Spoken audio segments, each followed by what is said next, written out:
thank you for joining us. Absolute pleasure. Thank you. For coming, Pleasure. Kelly. Legend, that is Kelly here. Well, Kelly, you came and trained many moons ago. Kelly was the infamous mat licker. Yes. Oh my that was- God. Can I just explain that to the audience, please? That was just And so how are funny. you going to explain that one? Sorry. Okay, well, at the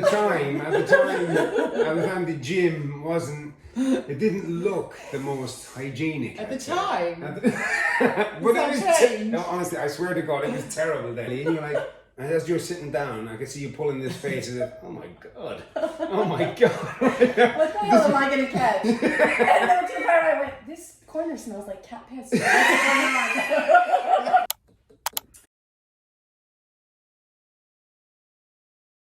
going on? So when you're not mat licking or Yeah. up a mountain, Yeah. well, tell us what you do.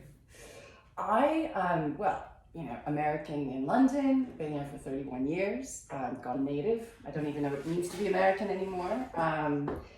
I have a family, 2 boys and a husband, and I have moved into a very interesting new area of filmmaking, which is a new chapter for me. Love it. Also, I fly.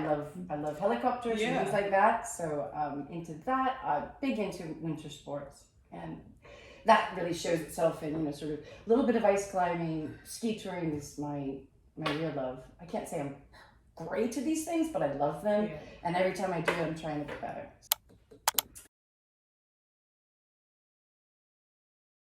Yeah. So tell us about that, being a helicopter pilot. How did that come about? That came about.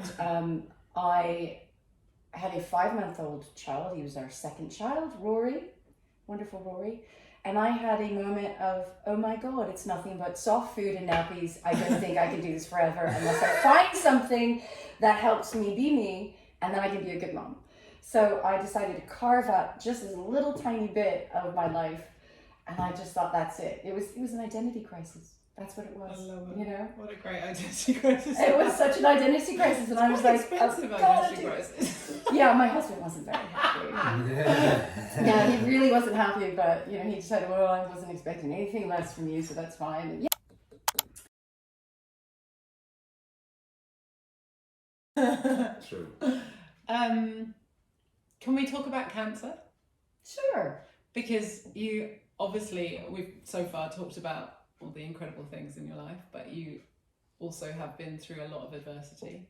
Yeah. Mel knows a lot more about that than I do, but he's told me a lot, and I have huge admiration for your journey. We and all anyone, go through yeah, it. right. All go through it. It just means that I had a little bit more, say, PR on my side, because I happened to be able to tell that story, and it made its way into the into British Vogue.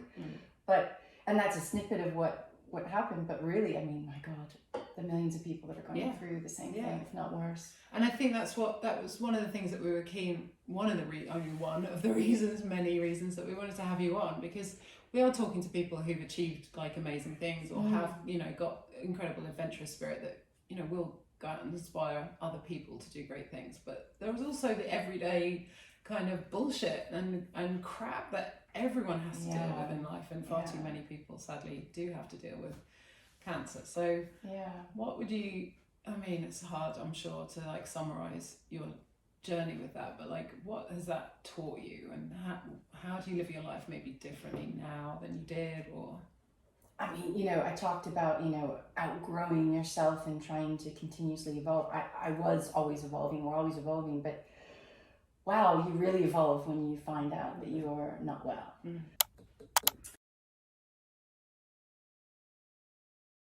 And that experience of being sick made me go a very introspective journey. I totally focused on myself. And like selective with how you spend your time. Totally selective with who I want to be with, what I want to do, and really, I've always enjoyed my own company, but really enjoyed my own company. I purposefully withdrew.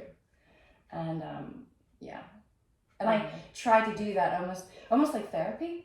This is what Shannon's so wonderful for. Is I'll work early in the morning. I'll get up around 6:30. I'll start working, but in the middle of the day, I'm tired, so I go walking 2 or 3 hours. Often, in the forest, up in the mountains, high up. Really push myself.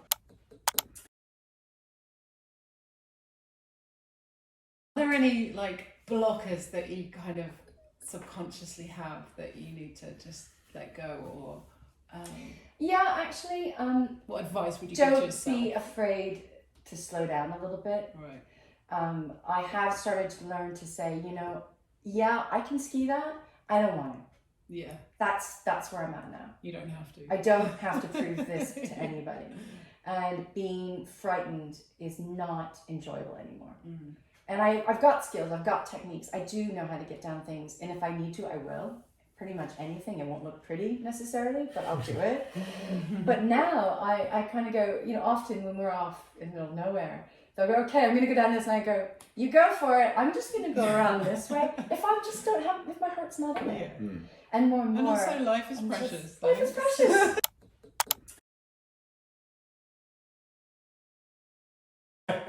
But going back to that Not mental at side all. of things, see, that's where I think you have just articulated beautifully where that sits. It is all in your attitude and your response, and you've explained that beautifully in relation to your illness and everything that you learned through that. Because I think that is at the heart of everything, isn't it? Yeah. It all comes down to how you choose to deal with the situation that you're Like in. you, of all people, must have had to go through that. You were rowing across the Pacific.